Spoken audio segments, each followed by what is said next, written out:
8 โมง 8 โมง 3 โมง 3 โมงแดงนี่ เลย ปาด โอ้มันบ่เต็มบ่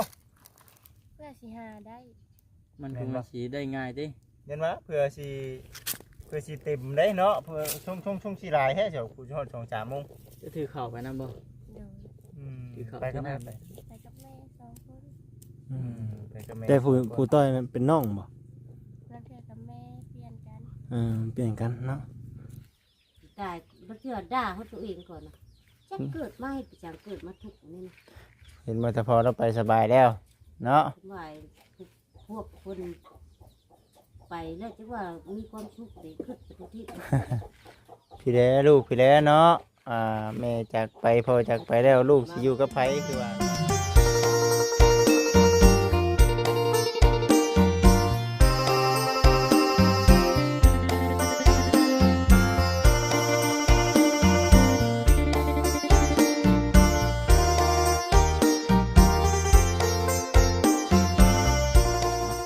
น้อง FC น้องใหญ่น้อยเอาสบายดีเชื่อ สบาย โดยเด้อกำลังสิไปแย่ไข่มดแดงอันนี้คืออุปกรณ์บ่น้อง เลย ไข่มันตึงเลยบ่เดี๋ยวนี้ ชื่อ อันน่ะโอ้ แม่เขาชื่อแม่เป็น แม่นบ่อันนี้คือน้องไปหาตลอดแม่นบ่นี่อันแย่ไข่มดแดงได้เข้าแย่ไข่มดแดงเลขเข้าเนาะ FC เอ้ยถึงบ่สิถึงกันจังว่ากันเนาะมาวันนี้บ่จิตสิมาถ่ายบรรยากาศให้พ่อแม่พี่น้อง FC ได้เบิ่งได้ชมน้องอ้ายสิถามอย่างหนึงเวลาห้องน้ำห้องในนี่น้องเข้าอยู่ไสนี่ ป้า มีแต่ป่าบ่โอ้ผัวแคมป่าอยู่ประสันเนาะเพราะว่าเว้าคนเนี่ยน้ำเพิ่นบ่ได้มีห้องน้ำเด้นี่เนาะ คนเฒ่า เจ้าสิเซียนบ่ลองเบิ่งดูจัดไปจะไปมันสิมีนั่นบ่ คนแย่แล้ว เห็นบ่ถึงบ่บ่ถึงนะถึงบ่ ตึง ลองอ่ะ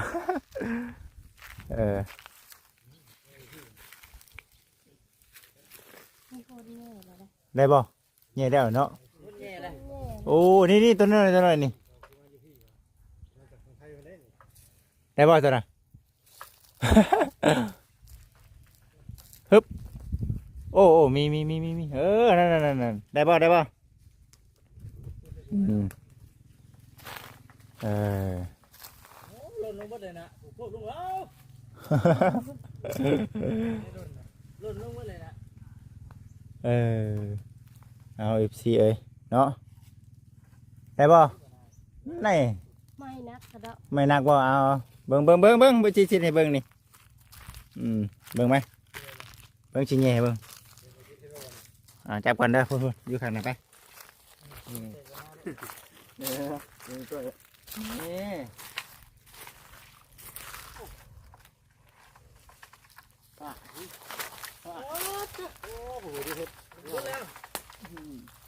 มันสิไปใส่รอดนี่ มาใส่ปลายนะ จะทำอะไรอ่ะน้องคนว่าอันนั้นเลยดูของน้องคนนี้มาพี่คนมาเบิ่งสีมือของมาจิตนี่ที่เห็นบ่ที่นอนเห็นบ่มีผ้าก็ไม่ครับ โอ้ยมีแต่แม่เนาะ เหมือนอาจจะแย่มึงนี่จักบ่น้องนี่เนาะ จักว่า เอาเพื่อนเพื่อนน้องอันนี้ เพื่อนคนลำบากนะ บ่น้ำมือสิบ่ย่านเด้อบัดนี้ อยู่ใน ฮะ เพิ่นได้ดินในพี่แล้วเพิ่นมาให้ดู เพิ่นมีดินอยู่ในบ้านน่ะมาคือดินอยู่นี่เฮ็ด เลย ดูเมื่อยได้คนแบบนี้เนาะพี่มานั่งนี่ยังไม่เด้งไงดิพี่มานั่งนี่เดี๋ยวสิ คุยนำเนาะ เดี๋ยว คือว่าเนี่ยพี่น้องเอ้ยมื้อนี้ก็ได้บ่ได้มาหาน้องเพิ่นจะหึงบ่แดงเนาะ คุณทางบนไดเนาะ อืมเนาะว่าสิเห็นหั่งตัวนี้พี่น้องเนาะคิดว่ามันสิเป็นหั่งใหญ่ก็เลยชวนน้องเพิ่นมาแย่เดี๋ยวแต่เก้าน่ะไปประมาณจักโมงไปแย่ไข่มดแดง ไป8 โมง 8 โมง 3 โมง 3 โมงแดงนี่ เลย ปาดเด้อ โอ้มันบ่เต็มบ่ เพื่อสิหาได้ มันคงมาสีได้ง่ายเด้ เห็นว่าเพื่อสิเต็มได้เนาะเพื่อช่วงสิหลายแท้เจ้ากูจะฮอด2-3 โมง จะถือเข่าไปนำบ่ เลย ที่เขา ไปกับแม่ ที่นั่น ไป ไปกับแม่2 คน ไปกับแม่ แต่ผู้ต้อยเป็นน้องบ่ เพื่อนเทื่อกับแม่เปลี่ยนกัน เปลี่ยนกันเนาะ เอามาได้จ้ะเอามาได้ให้ไปหาเลาะแบบได้ไปขายนี่ ไปขายเพื่อนชื่อเป็นโลเลย เพิ่นมาเอาเองดีว่า เพื่อนมาเอาเอง เออบ างเทื่อก็ย่างขึ้นไปขายให้ป้านะ มันมีผู้หับซื้ออยู่เนาะ เลย เนาะก็คือว่าอันนี้ก็เป็นอาชีพหนึ่งที่อยู่ในหน้าแรงเนาะ เลย ต้องมีหาไข่มดแดงไปขาย อ้อยกระเบิดจะได้ช่วง จะได้ละเมื่อยอยู่บ่ มือ เมื่อยบ่ท่ออยู่บ่ กะมีท่ออยู่ ท่อที่ชุดนี่คือขึ้นอย่างไรที่ชุด เวลาเห็นแม่เจ็บนะ บนแดงหนังไก่บนแดงเลยนะ มันเลยขออนุญาตน้ำนะดี เวลาเห็นแม่เจ็บนี่คือขึ้นแบบบ่มีเวลาแม่เจ็บนี่บ่ได้ไปหาหมอแม่นบ่ เลย เฮ็ดได้ใช่ มีแต่ให้เพื่อนมาซักยาให้กับติดเพื่อนไว้ซ้ำนี่กับจังให้เดี๋ยวนี้กับติดลุงแสงอยู่700,000 ค่ายังอันน่ะ ค่าสโลมซักยา2 เข็มสโลม2 ถุง มีที่นี่เขาเจ้าอยู่700,000 เลย เบิดเท่านี้บ่เบิดเท่า700,000นี้ เลย ถือว่ายังเป็นหนี้เป็นสินอยู่เนาะถือว่าหาเงี้ยไข่บ่ได้นี่บ่กุ้มเนาะได้แต่ซื้ออยู่ซื้อกินได้แต่ ชื่อเนาะ ได้แต่ข้าวเนาะ บนแดงไตว่าได้เนาะไปนั่งบนบนแดงครับพี่น้องเอ้ย ไปจะไปเดี๋ยวหาบอนพุ่นแหละผู้ไปนั่งอยู่ทางผมทางนั้นเฮาก่อนเนาะมื้อนี้ก็คิดว่าตั้งใจอยากมาเบิ่งห้างนี่นะมันใหญ่เนาะมื้อนี้บ่ได้ไปมื้อนี้เนาะมื้อนี้บ่ได้ไป ข้าวเวียกในบ้านเพื่อนมาหาเพื่อนนะอย่าลืมได้ไปซอยแน่ก็เลยไปซอยเพื่อน สละก่อนว่าฉันมือหนึ่งเนาะ หักไปซุมื้อบ่เวลาสมมุติว่าในเรื่องอันนั้นเนาะอันนี้ไข่มดแดง จ้ะมีปลามือไป มามื้ออยู่ มือไหนแม่บ่สบายก็บ่ได้ไปเบิ่งแล้วนะคันละเมื่อยแห้งก็บ่พาเราไป กันมื้อแห้งแม่นบ่พาเราไป โดยแล้วก็คุ้มอยากไปบัดบ่อยากพาเราไปหน่อยไปเป็นกลางป่าบัดจักไปเสียวมา จะไปต้องไปกับแม่ โดย กำตัวเองไปคนเดียวนี่บ่กล้าไป โดยย่าน ย่านได้เนาะ ย่านนี่พี่ช้า ย่านอยู่ใดเป็นผู้หญิง หาเงี้ยไข่มดแดงสิจ้ะเนาะ อ้าวเพิ่นว่าแขกเอาบีเด้ เอาคนเอาบีเล็กน้อยเด้ ก็ไลฟ์บ่ครับเรื่องได้เนาะไปติดเรื่องก็ย่านอยู่เพิ่นก็ได้ เจ้าย่านบ่ติ โอ้ย่าน เออ เห็นได้ยินแบบนี้ก็ได้ย่าน โดย โอ้ยเขาไปตามหนทางใหญ่พุ่น อยู่เท่านี้ก็ได้ยิน เด้อันลูกลุงนี่ในบ้านนาคูนี่ บ่ เอาไปไล่เอาฮอดบ้าน แม่นใช่ปะ มา เป็นข้าวดีบ่ใช่น้องนี่อ้ายคิดว่าเป็นข้าวลือสิจ้ะ จักอลีบ่ลีอันนี้ก็ได้ยินเล่าว่าลูกแล้วกำลังไปโรงเรียนบัดลูกแล้วเล่าแน่นะ ไปบัดไปดึงเอาแขนตอนแรกแล้วย่างรถใหญ่แล้วตามหลังเขาอะ อืม แล้วมันโอ้ยแล้วมีคนไปเห็นมันนี่ ห้อง บ่ เด้ ได้ซ้ำเลย เนาะ เกี่ยวาเป็นข่าวดื้อซื่อเนาะลงไปมากก็เป็นเรื่องคือเรื่องจริงอยู่เด้พี่น้อง นั่ง ไปจะไปขึ้นละผู้ ห่อนเนาะห่อนเอาเบิ่งทางไปพูดได้พูดไปพูดไปใส่หมูแดง ไปถึง ป้านี่บ่ มันไปของเก่า ไปต่อไปมีบ่มีให้อีกบ่หาเบิ่งเบิ่งเด้อมีแข้งบ่เฮ้ยอ่ะบ่มีแข้งเห็นแล้วกันตัวน้ำเลยหมูแดง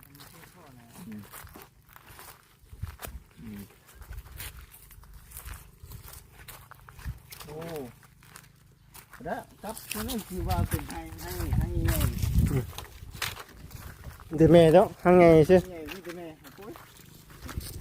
บ่ได้นะก้อยไข่หมูแดงชักเยอะเข้าป่าไปชื่อพี่น้องส่งน้ำมึงแม่ก็ได้ เอาเลยมีของน้ำมาขึ้นนอกมันเลย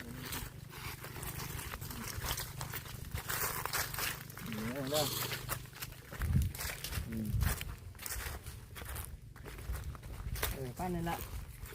ป้าละจะลงนี่ว่าจะลงทงนี่ว่าจะอ่อน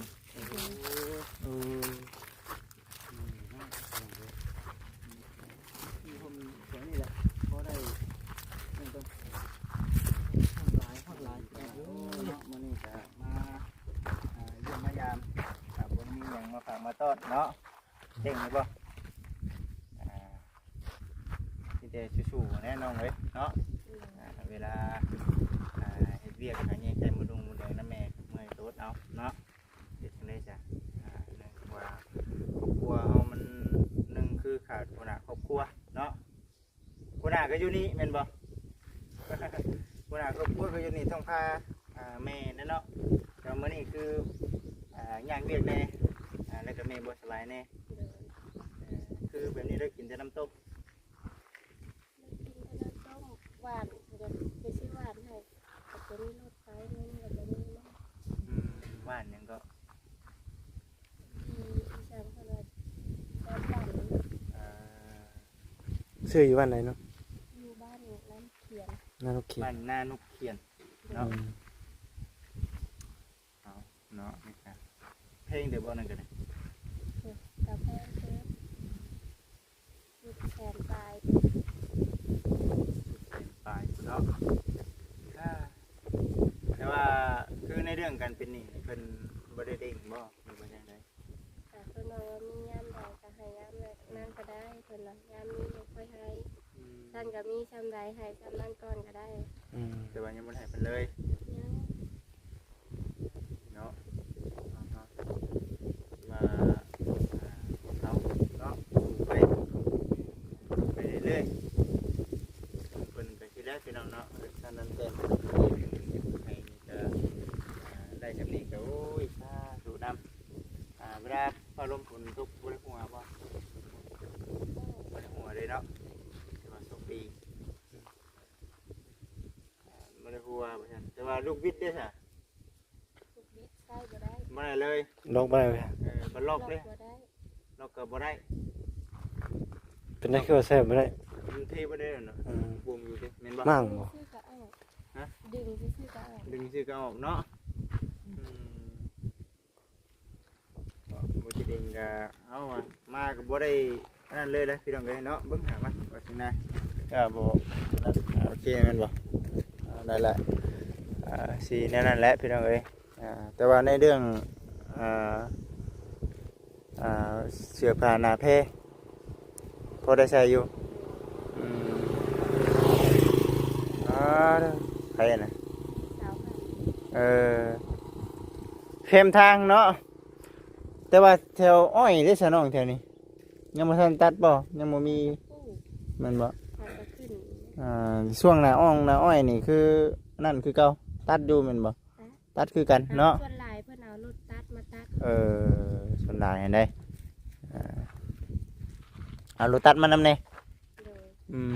ม แล้วนี่ก็เพิ่นเอาไว้ใหญ่บ่ได้จ้างคนตัดดอกว่า อืม เอารถมาตัดไว้ เอารถมาดูติบ่ยากจ้างคนเนาะ เลย เด้อไข่บูแดงใหญ่ชื่อแม่เอ้ยหักบ่มีแต่แม่ อืมโอ้โอ้โอ้โอ้โอ้เอาเนาะนี่นั่นแหละสันคือว่าอดเอาไปก่อนเนาะสู้ๆหั่นแหละ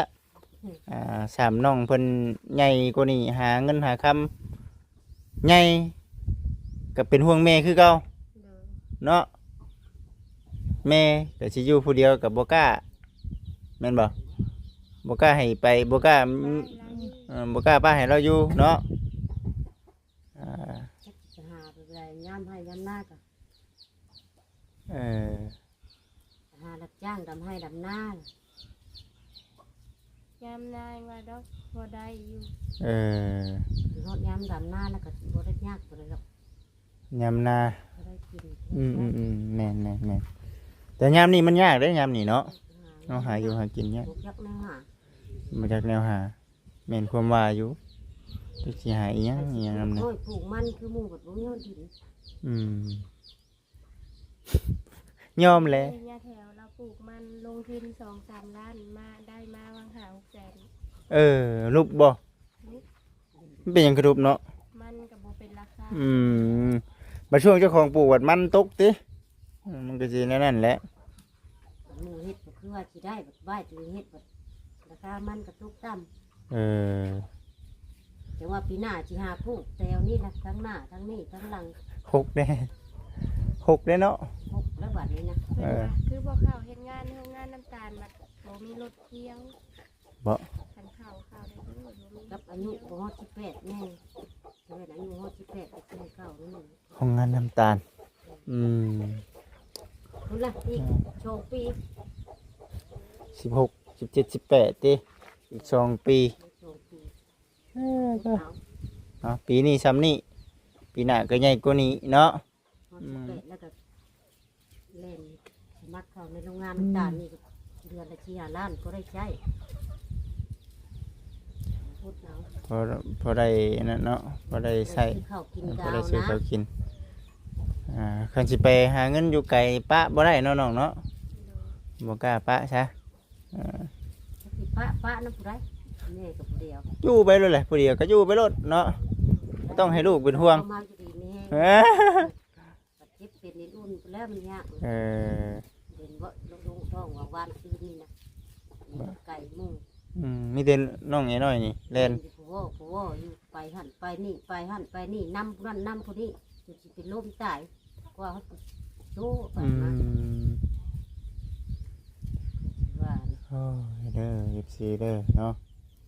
ยังบ่วิตบ่วางคือเก่าเนาะคือเก่า คนเกิดมาทุกข์แต่อายุ8 ปีขึ้นบางหันแต่ทุกข์ ไล่ได้ก็ได้ย้อนผู้ใหญ่เนาะคันตัวเองนี่จักชี้แนวใดติ ว่าชิดแล้วก็ลูกบ่ใหญ่ ลูกใหญ่มากคือที่ไปมีครอบครัวเขาบัดคือว่าอีกเนาะ ทิ้งแล้ว แห้งแล้วบาดน้องเอ๋น้อยได้อยู่ในแม่เด้อเนาะเลี้ยงแม่ได้ ว่าบ่จะให้ไปแล้ว จะให้เวลาได้ครอบได้ครัวนี่จะให้ไปอยู่น้ำผัวหรือว่า บ่ให้ไปแล้ว บ่ยันว่า ไปแล้วบ่ได้ก็ยากกลัว บ่ได้ก็อยา บ่ได้ก็ยาก เอาแล้วเนาะ เฮ้ยเนาะเอาทุกทีที่ไปอยู่น้ำผัวประลำให้ดำหน้าได้สันบาทนี่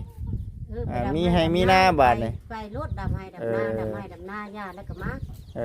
สั้นบ่ ไปอยู่พุ่นแล้วบ่ให้ไปได้ อยู่ยันว่าเนาะอยู่น้ำเฮาบัดบ่มีนาข้าวกินว่าซั่นอันนี้ก็ถือว่านี่นั่นแหละอันนี้คือบอลอยู่คู่กินที่เกือบบ่ได้เป็นนัวเท่านี้แหละติ นี่แหละ เออ เฮ็ดให้ทำนี่เฮ็ดบ่เป็นนะอันนี้ก็เงินเดือนนั่นแหละหาเพิ่นเฮ็ดให้จ้างก็ว่าแม่น200,000 เพิ่นเฮ็ดให้นี่ จ้าง200,000เฮ็ดเบิดเลยติ ทางนี้บัดบ่มีอันจังกะซีมุ้งบัด ทีนี้บัดบ่มีสังกะสีแน่บัดนี้เนาะ เอานี่มามุ้งเอา อืม เฮ้ยบ่อยากเอาลายนะมะเกิดมาทุกมันเจ้าบ่จักข้อบ่จักเจ้าข้อก็นอนกินน้ำตากูมื้อแต่ละมื้อแต่ละเว้นแต่ละมื้อทั้งเทสมองจะสิบิสิระเบิดละ ลำบาก กายบ่เชื่อด่าเขาตัวเองก่อนนะจักเกิดมาให้ไปจังเกิดมาทุกข์นี่นะ เห็นบ่แต่พอเราไปสบายแล้ว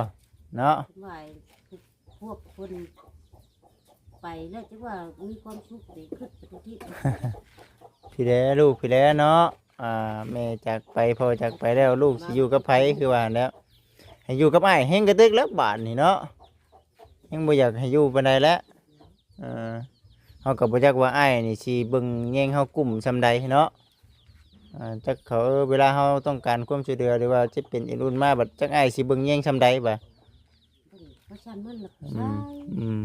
กับผู้บริยาโลนะว่าเห็นว่าดอก เนาะ ใช่ดอกเป็นอะไรใช่แล้วบ่จำนั่นนะ ตอนนั้นที่ เพราะฉะนั้น เนาะ นี่แหละคือคนนี้เนาะ ก็ในนี่แหละพี่เนาะอยู่ไป ไปชีวิตไป อยู่ไปวันๆนะว่าได้ก็เนาะจักสิเริ่มต้นจากหยังเนาะสมมุติว่าเริ่มต้นนี่มีเงินมีคำนี่อยากเฮ็ดหยังน้องล่ะ อยากพาแม่ไปหาเที่ยว เป็นจังไดคือว่าอยากพาแม่ไปหาเที่ยว ตั้งแต่เราบ่ได้ไปใช่จ้าเถื่อ แม่นบ่เจ้าได้สาเคยไปอยู่บ่บ่เคยไปตลาดเซโนนี่ ไปอยู่ ไปสิข้าวสบู่ข้าวไปสวรรค์เดียว ฉันบ่ในความคิดครั้งแรกในชีวิต ครั้งแรกในชีวิตพอให้มีพื้นเบ้าเนาะ ก็ได้แต่ว่าไปจำนั่นไปหันกับรถไฟ หักแม่บ่เพลงอันนี้เนาะไผก็คือกัน ช่างถามแท้บ่จิตบ่ได้หันเนาะ แนวแม่ผู้ดี ช่างถามแท้บ่จิตบ่ฉันเนาะคือกันนั่นแหละพี่น้องเอ้ยผู้ใดก็ได้มีแต่ว่าดีแล้วเนาะหักแพงกันมีหยังมีหันมีนี่หามาสู่เพิ่นกินเนาะตอนนี้เพิ่นยังสิเป็นรุ่นก็ให้เพิ่นพักผ่อนเฮาก็หาของหาน้ำมาให้เพิ่นกินเด้อน้องเด้อผู้ใดเมื่อหน้าเมื่อใดเดี๋ยวไอ้อันน่ะมาหาใหม่เนาะคำแล้วเดี๋ยวสิได้เมื่อได้ไหมเอ้ยเนาะเดี๋ยวสิได้เมื่อมื้อหน้าผู้ใดสิมาเยี่ยมผลแล้วจังใดก็ขอให้สมดังใจปรารถนาเนาะแม่นเฮาก็จักสิช่วยหยังได้หลายแน่เฮาก็แต่ว่าหลักๆสำคัญสุดๆเลยคืออิหยังตอนนี้ของน้